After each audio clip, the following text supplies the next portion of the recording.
नमस्कार बच्चों, मेरा नाम संगीता है। मैं एक निजी पाठशाला का अध्यापिका हूँ।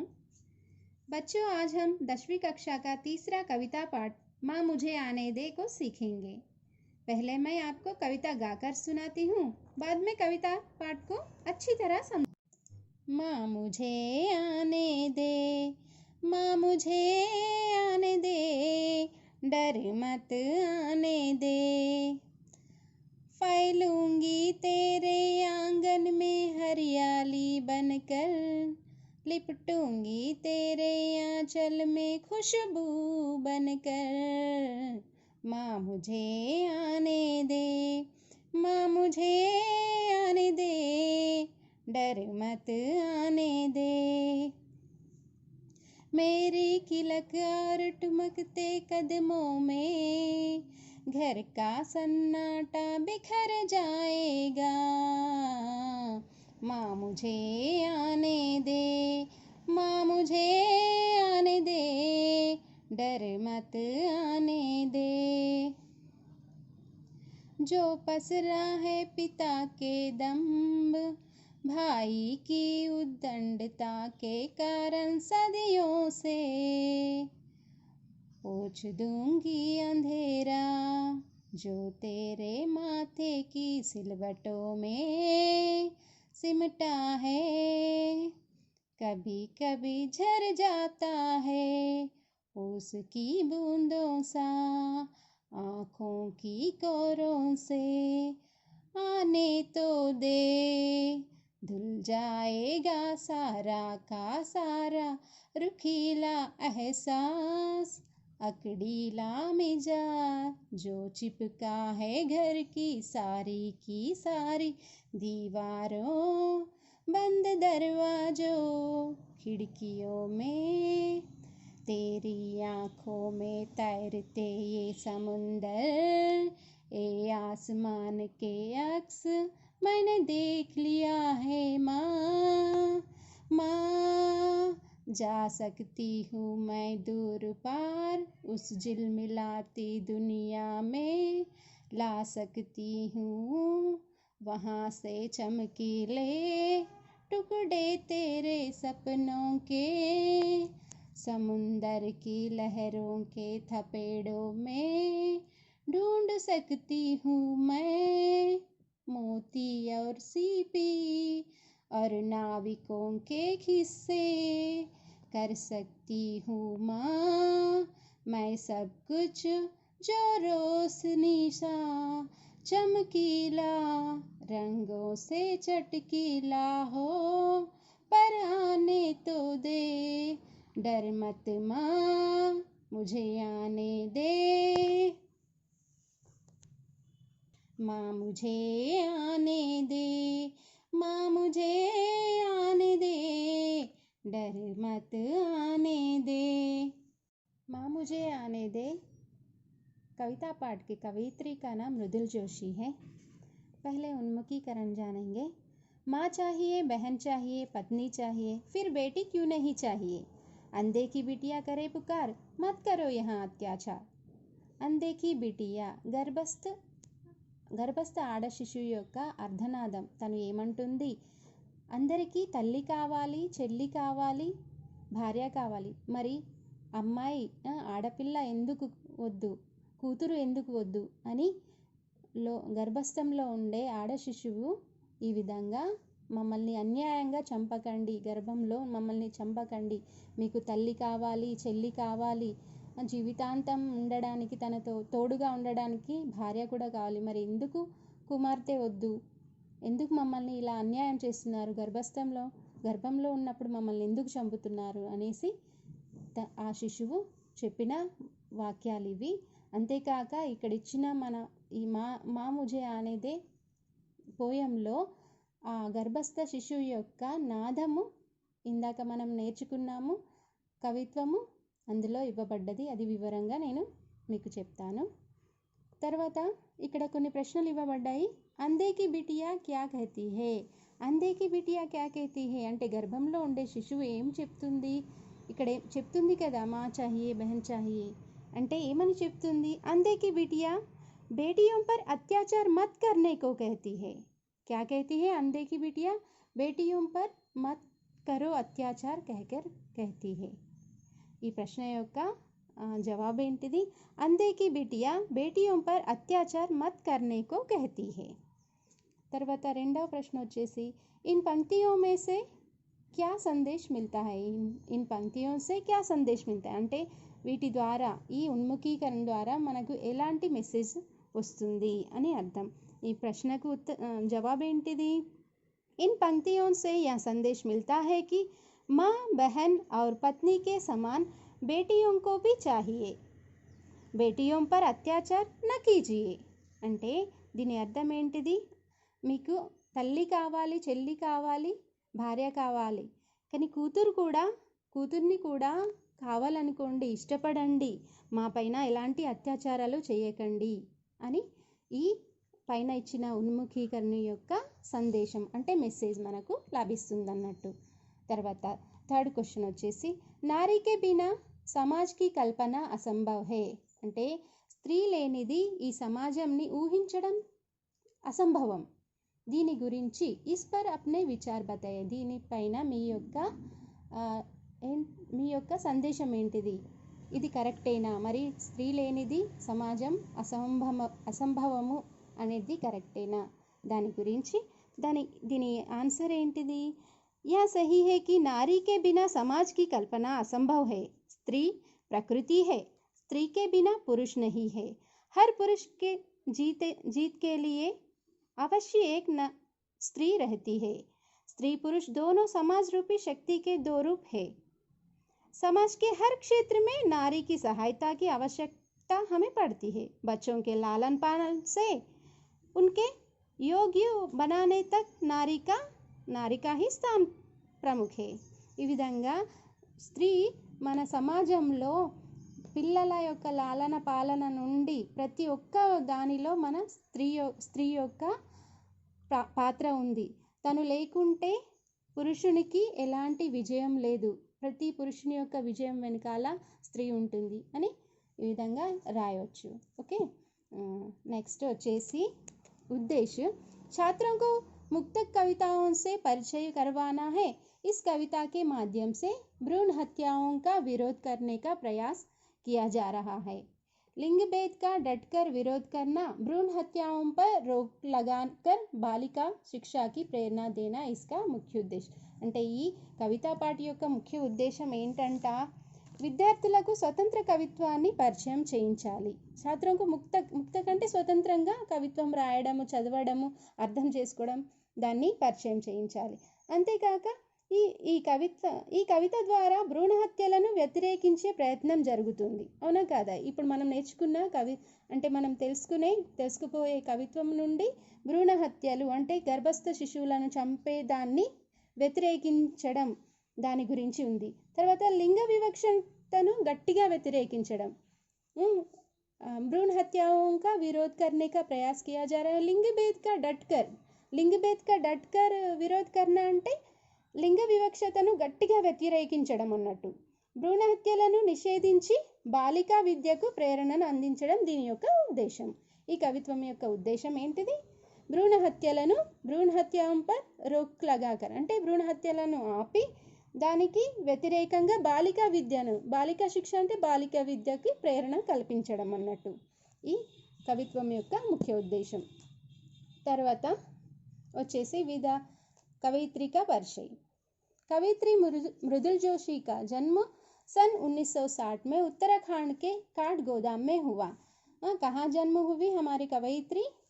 उत्तराखंड के काठगोदाम में। उनका जन्म 1960 में हुआ। इनकी रचनाओं का मुख्य विषय क्या है? नारी चेतना। मृदुल जोशी जी कभी भी नारी चेतना वाले रचनाएं करती है। नारी चेतना और समाज का निर्माण है इनका रचनाओं का मुख्य विषय। कवित्री యొక్క ముఖ్య విషయం ఏంటిది? తను రాసేది ఎప్పటికీ నారీ చేతన సమాజాన్ని అంటే మంచి సమాజాన్ని నెలకొల్పడం లాంటి విషయాలపై తను కవిత్వాలు రాసేదన్నట్టు। इनकी चर्चित रचनाएं समकालीन हिंदी काव्य में आम आदमी गुम हो गए अर्थ की तलाश में शब्दों के क्षितिज से इन दिनों आदि है। తను రాసించిన చాలా చెప్పుకోదగ్గ గొప్పనైన రచనలు ఏంటి అంట? సమకాలీन हिंदी काव्य में आम आदमी गुम हो गए अर्थ की तलाश में शब्दों के क्षितिज से इन दिनों. ఈ 4 చాలా ఫేమస్ అన్నట్టు తను రచించిన రచనల్లో. प्रवेश స్త్రీ और पुरुष दोनों समाज रूपी शक्ति के दो रूप है. స్త్రీ మరియు పురుషులు ఇద్దరు సమాజం యొక్క రెండు స్వరూపాలు అన్నట్టు. స్త్రీ లేనిది పురుషులు లేడు, పురుషులు లేనిది స్త్రీ లేదు. అలా సమాజ్ కే నిర్మాణ్ మే దోనో కా సమాన్ మహత్వ హై. సమాజాన్ని నిర్మించడంలో ఇద్దరి యొక్క పాత్ర ఈక్వల్గా ఉంటుందన్నట్టు. వేదం మే స్త్రీకి తులన దేవి సే కీ గై హై. వేదాల్లో ఎవరిని? స్త్రీని దేవిగా కొల్చారన్నట్టు, దేవతగా కొల్చారు. कहते हैं जहाँ नारी का वास होता है वहाँ देवता बसते हैं. అప్పుడు వేదాల్లో ఆ పురాణ కాలంలో ఏం చెప్పేవారు? ఎక్కడైతే నారి అంటే ఎక్కడైతే స్త్రీలు నివాసమై ఉంటారో అక్కడ దేవతలు కంపల్సరీ ఉంటారు, అక్కడ నివసిస్తారు అని చెప్పేవారంట. लेकिन सामाजिक विषमताओं के कारण आज भी भ्रूण हत्याएं देखी जा रही है. కానీ సమాజంలో ఉండే ఈ ఎక్కువ తక్కువ అంటే ఒకరిని స్త్రీలను తక్కువగా చూడడం, పురుషులను ఎక్కువగా చూడడం, అలాంటి విషమతల వల్ల ఏం జరుగుతుంది? భ్రూణ హత్యలు జరుగుతుంది. గర్భంలో ఉండగానే ఆడ శిశువును చంపుతున్నారన్నట్టు భ్రూణ హత్యలు జరుగుతున్నాయి. ऐसी घटनाएं सामाजिक मानवीय अपराध है. ఇలాంటి ఘటనలు, ఈ భ్రూణ హత్యలు ఇలాంటి ఘటనలు సామాజికంగా మరియు హ్యుమానిటీ అంటే మానవత్వంగా కూడా ఇవి చాలా నేరమైనవి, అపరాధము. ऐसे अपराध को समाप्त करना बेहद जरूरी है. ఇలాంటి అపరాధాలని, ఇలాంటి తప్పులని పూర్తిగా తొలగించడం, ఇలాంటి అపరాధాలు జరగకుండా సమాజంలో చూడడం ఇది కంపల్సరీ. మనం అలా చెయ్యాలి, ఇవి జరగకుండా చూడాలి, భ్రూణ హత్యలు జరగకుండా చూడాలి.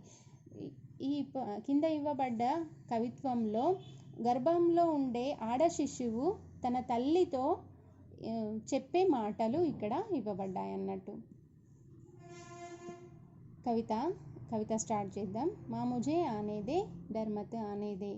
అమ్మా నన్ను రానివ్వు, భయపడకమ్మా, నేను బయటికి వస్తే నీకేది కాదు, భయపడకమ్మా, నన్ను ఫస్ట్ రానివ్వు బయటికి.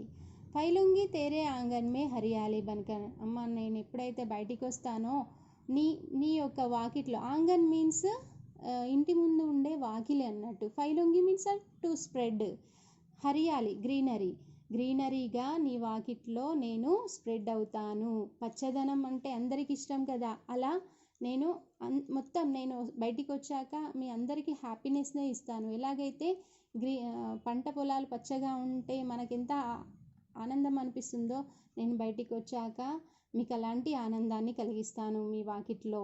లిప్టుంగి తేరే ఆంచల్ మే ఖుష్బూ బన్కర్. నీ యొక్క కొంగులో నేను ఎలా ఇమిడి ఉంటాను? ఖుష్బూ, ఒక ఫ్రేగ్రెన్స్ లాగా. ఫ్రేగ్రెన్స్కి అందరూ అట్రాక్ట్ అవుతారు కదా, ఆ విధంగా నీ యొక్క కొంగులో నేను ఒక ఫ్రేగ్రెన్స్, ఒక సువాసనగా ఇమిడి ఉంటాను అమ్మా. మేరీ కిలక్ ఔర్ ఠుమక్తే కదమో మే. నా యొక్క కిలక్ అంటే చిన్న పిల్లలు నడుస్తుంటే ఎలా ఉంటుంది? కిలక్ అంటే బుడి నడకలు. నా యొక్క బుడి నడకలు, నా యొక్క స్టెప్స్ అంటే నడవడిక వల్ల ఏమవుతుందంట? ఘర్కా సన్నాటా బికర్ జాయేగా. సన్నాటా మీన్స్ కామ్ అన్నట్టు, క్వైట్నెస్. నేను రాగానే నా యొక్క బుడి తప్పటడుగులతో నీ ఇంటి యొక్క క్వైట్నెస్ అంటే కామ్నెస్, సైలెంట్గా ఉండే నీ ఇల్లు గలగలగా మారుతుంది నా యొక్క అడుగులతో. బిఖర్ జాయేగా అంటే మొత్తం స్పాయిల్ అవుతుంది అన్నట్టు. బిఖర్ నా మీన్స్ స్పాయిల్. ఏం స్పాయిల్ అవుతుంది? క్వైట్నెస్ పోయి ఎలా మొత్తం గలగలగా మారుతుంది ఇల్లు అని. జో పస్రా హై పితాకే దంబ్. మన ఇంట్లో స్ప్రెడ్ అయి ఉన్న డాడీ యొక్క అంటే నా యొక్క తండ్రి యొక్క దంబ్ అంటే అహంకారం, గర్వం. తర్వాత భాయికి ఉద్దండతాకే కారణ్ సదియోన్సే. చాలా సదియా మీన్స్ చాలా ఏళ్ళ నుండి, చాలా సంవత్సరాల నుండి తండ్రి యొక్క గర్వము నా రాకతో తండ్రి యొక్క గర్వం తగ్గుతుంది. పితాకే దమ్ మీన్స్ ప్రౌడ్ మేనర్. దంబు మీన్స్ ప్రౌడ్ మేనర్. ఉద్దండత మీన్స్ నాటినెస్. లైక్ ఉద్దండత అంటే ఆరోగెన్స్ అంటే పొగరుబోతుతనం. అంటే తండ్రి యొక్క గర్వము, తర్వాత భాయి మీన్స్ బ్రదర్ యొక్క అన్న యొక్క పొగరుబోతుతనము కూడా తొలగిపోతుంది నా రాకతో. తండ్రి గర్వము, తర్వాత అన్నయ్య యొక్క పొగరుబోతుతనము తగ్గిపోతుంది. పోచుదూంగి అంధేరా, నేను మీ ఇంట్లో ఉండే చీకటిని తొలగిస్తానమ్మా. జో తేరే మాతేకి సిల్వటోమే సిమ్టా, అంతేకాక ఇంట్లో ఉండే చీకటిని తొలగిస్తాను. నీ తలరాతలో ఉండే అంటే జో తేరే మాథేకి సిల్వట, మాథా మీన్స్ ఫోర్హెడ్లో ఉండే సిలువటే అంటే ముడతలు అంటే ఏంటి, కష్టాలు అన్నట్టు. తల్లి యొక్క నుదుటిపై ఉండేటి ఏంటిది, కష్టాలు. ఆ కష్టాలని కూడా నేను పోచుదూంగి అంటే తుడిచివేస్తాను. ఆ చీకటిని, నీ తలరాతిలో ఉండే చీకటిని నేను తుడిచివేస్తానమ్మా. కభీ కభీ ఝర్ జాతా హై ఓస్కి బూందోం సా ఆంఖోం కి కోరోం సే, నీకు బాధ కలిగినప్పుడు అప్పుడప్పుడు ఎవ్వరికీ చెప్పకుండా నువ్వు ఏడుస్తావు కదా, అప్పుడప్పుడు. కభీ కభీ మీన్స్ సమ్ టైమ్స్. ఝర్ జాతా హై ఎలా అంటే ఫ్లో అవుతుంది అంటే అప్పుడప్పుడు నీ కంట్లో ఓస్కి బూందోం సా ఎలాంటి కన్నీటి నీరు, ఓస్ మీన్స్ ఐస్ అన్నట్టు, మంచు బిందువు లాంటి కన్నీరు అప్పుడప్పుడు నీ కళ్ళ యొక్క ఎడ్జెస్, మనకు కంటి చివరిలో ఉంటుంది కదా, చాలా బాధ అనిపించినప్పుడు తల్లి ఏం చేస్తుంది, ఏడుస్తుంది. ఎవరికి చెప్పకుండా ఒక దగ్గర కూర్చొని ఏడుస్తుంది, తన కన్నీళ్ళు కారుస్తుంటాయి కదా, అలాంటి కన్నీళ్లను నేను రానివ్వకుండా చూస్తాను. ఫస్ట్ ఆనేతో దే, నన్ను రానివ్వమ్మా. ధుల్ జాయేగా సారా కా సారా రుఖిలా ఎహసాస్, నన్ను రానివ్వమ్మా. ఫస్ట్ రాగానే అన్నీ నీ యొక్క బాధలు అన్నీ తొలగిపోతాయి. సారా కా సారా రుఖిలా ఎహసాస్, సారా కా సారా అంటే టోటల్, రుఖిలా ఎహసాస్, రుఖిలా ఎహసాస్ అంటే టఫ్ ఫీలింగ్ అంటే కఠినమైన కష్టాలు అన్నట్టు, అనుభూతులు అవన్నీ తొలగిపోతాయమ్మా. నీకున్న కష్టాలన్నీ తొలగిపోతాయి, నన్ను ఫస్ట్ రానివ్వమ్మా. అకడీలా మిజాజ్ జో చిప్కా హై ఘర్ కి సారీ దీవారో బంద్ దర్వాజో ఖిడికియో మే, అంటే ఇంట్లో ఉండే నలుగోడల మధ్య ఉండే చిప్కా మీన్స్ ఏదైతే స్టిక్ అయి ఉన్నాయో నీ కష్టాలు, ఈ నాలుగు గోడల మధ్య, ఇంటి నాలుగు గోడల మధ్య స్టిక్ అయి ఉన్న నీ కష్టాలన్నీ, టోటల్ కష్టాలు ఎక్కడెక్కడ, దీవారో దర్వాజో కిటికీ అంటే ఈ గోడల మధ్య, తలుపుల మధ్యలో, కిటికీల మధ్యలో, ఎక్కడ అంటే ఇంట్లో టోటల్గా ఉండే అన్ని కష్టాలను నేను రాగానే తొలగిస్తానమ్మా, నన్ను రానివ్వమ్మా. तेरी आँखों में तैरते ये समुंदर ये आसमान के अक्स मैंने देख लिए हैं माँ అంటారు కదా. గర్భంలో శిశువు గర్భంలో ఉన్నప్పుడు తల్లి ఫీలింగ్స్ మొత్తం గర్భంలో ఉండే శిశువుపై పడుతుంది. తల్లి నవ్వితే లోపల ఆ శిశువు హ్యాపీగా ఉంటుంది, తల్లి ఏడిస్తే తనకు కూడా తెలుస్తుంది అన్నట్టు లోపల ఉండే శిశువుకి. అదేవిధంగా ఈ గర్భస్థితి శిశువు ఏమంటుంది, నేను చూశానమ్మా నువ్వు ఏడుస్తుండగా నీ కన్నీటిని. తెరి ఆంఖో మే తైర్తే సముందర్, నీ కళ్ళలో ఉండే ఆ సముద్రాన్ని నేను చూశానమ్మా. ఏ ఆస్మాన్కి అక్స్ అంటే స్కై లాంటి రిఫ్లెక్షన్ని చూశాను నీ కళ్ళలో, సముద్రం యొక్క రిఫ్లెక్షన్ని చూశాను, సముద్రం లాంటి కన్నీటిని చూశాను, ఆ రిఫ్లెక్షన్ని చూశాను. అమ్మా మా జాసక్తి హూ మై దూర్ పార్, అమ్మా ఇవన్నీ నీ కష్టాలన్నీ నేను తొలగిస్తాను. నీ కొరకు నేను ఏం చేస్తానో తెలుసా, ఎంత దూరమైనా వెళ్తాను. ఎక్కడికంటా ఉస్ ఝిల్మిలాతి దునియామే, చాలా మెరుపు అంటే హ్యాపీనెస్ కలిగిన ఆ దునియా, ఆ ప్రపంచానికి నేను వెళ్ళి అక్కడి నుండి ఏం తెస్తారట, లా సక్తీ హూ వహా సే చమ్కీలే టుకుడే తేరే సప్నోకే, నీ యొక్క కలలు సగంగా అంటే తీరని కలలు నీ ఏదైతే ఉన్నాయో ఆ కలలను అన్నిటినీ తీసుకొచ్చి నీకు ఇస్తానమ్మా, నీ కలలను నేను సాకారం చేస్తాను. समुंदर की लहरों के थपेड़ों में ढूंढ सकती हूँ मैं मोती और सीपी और नाविकों के हिस्से, నీ కొరకు ఆ మెరుపు అంటే ఆనందమైన ప్రపంచంలోకి వెళ్ళి ఎన్ని కష్టాలైనా, ఎలాంటి కష్టాలు, సముద్రంలోని అలల యొక్క తాకిడికి కూడా నేను తట్టుకుంటాను.